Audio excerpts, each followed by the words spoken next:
सबसे पहले श्री राम का नाम लेते हैं। जय श्री राम। कोई लड़का किसी लड़की को प्रपोज करता है और लड़की केस फाइल करवाने जाती है तो कौन सी धारा लगेगी?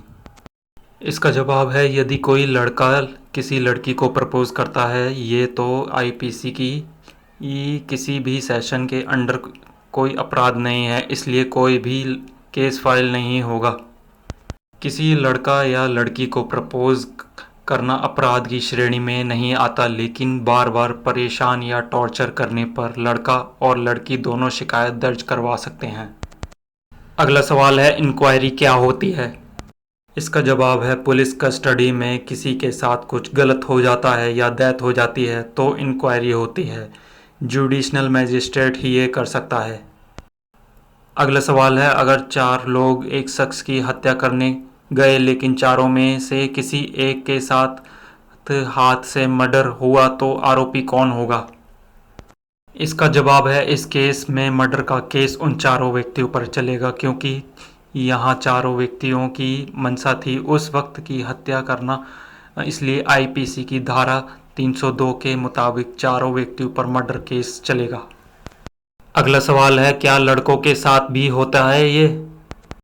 इसका जवाब है, हमारे समाज में बहुत से पुरुष के साथ भी गलत काम होता है। हालांकि किसी पुरुष के साथ इस शब्द का इस्तेमाल नहीं किया जा सकता, इसे मिसबिहेवियर या गलत काम कहते हैं। ये सच है कि हमारे समाज में लड़के भी यौन शोषण का शिकार होते हैं, उनके साथ भी यौन हिंसाएं की घटना होती हैं। पुरुषों का यौन शोषण अधिकार पुरुष भी है और इसमें महिला भी। अगला सवाल है, पत्नी नौकरी करती है फिर भी पति से गुजारा भत्ता मांगती है तो क्या वो ऐसा कर सकती है? इसका जवाब है, पति अगर कोर्ट में ये प्रूफ कर देता है कि पत्नी नौकरी करती है और एक अच्छे पैकेज पर काम कर रही है और फिर उसे गुजारे भत्ते की धनराशि नहीं देनी होगी। अगला सवाल है, लड़का रोज लड़की का पीछा करता है लेकिन कमेंट छेड़खानी नहीं करता, ये कौन सा ऑफेंस है? इसका जवाब है, यह स्टॉकिंग ऑफेंस है। पीछा करना, निगरानी करना, फॉलो करना, इसके तहत केस दर्ज होगा। सोशल मीडिया पर रियल लाइफ स्टॉकिंग केस भी जुड़े हैं। अगला सवाल है, गवर्नर की कार से किसी की मौत हो जाती है तो इस स्थिति में किस पर केस चलेगा? इसका जवाब है, संविधान के आर्टिकल 361 में राज्य प्रमुख, गवर्नर और राष्ट्रपति के पास कुछ अलग पावर है, ऐसे में उन पर कोई केस नहीं चलेगा। अगला सवाल है, अगर आपका पति आपसे ये कहे कि आपको 4 बच्चे करने हैं तो आप क्या करेंगी? इसका जवाब है, पहले उन्हें समझाऊंगी ये ठीक नहीं है, फिर वो नहीं माने तो मैं राइट टू रिजेक्ट अधिकार से उन्हें ना बोलूँगी। एक बच्चे से पूरा परिवार इन्फेक्टेड होता है, इससे एक परिवार की इकनॉमी भी प्रभावित होती है, इसलिए सोच समझकर ही बच्चे पैदा करने चाहिए। बेटी हो या बेटा, इससे कोई फ़र्क नहीं पड़ता।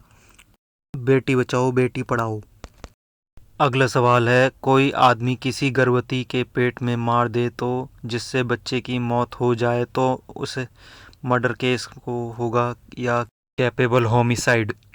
इसका जवाब है, जी, उन्होंने कहा जी नहीं, ये मर्डर केस नहीं होगा और ना ही कैपेबल होमिसाइड होगा। किसी के गर्भ में पल रहा बच्चा मर जाएगा और वो मर्डर केस नहीं होगा। और आप कैसे कह सकती हैं कि यह मर्डर केस नहीं होगा? यह मिसकैरेज का मामला है, उसकी धाराओं के आधार पर ही केस दर्ज होगा, मर्डर के नहीं। अगला सवाल है, वो क्या है जो खाने के बाद लगातार बढ़ता जाता है?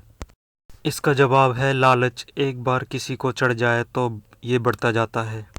श्री राम का नाम लीजिए और इस चैनल को सब्सक्राइब कीजिए और फॉलो बैक दे दीजिए और शेयर कीजिए।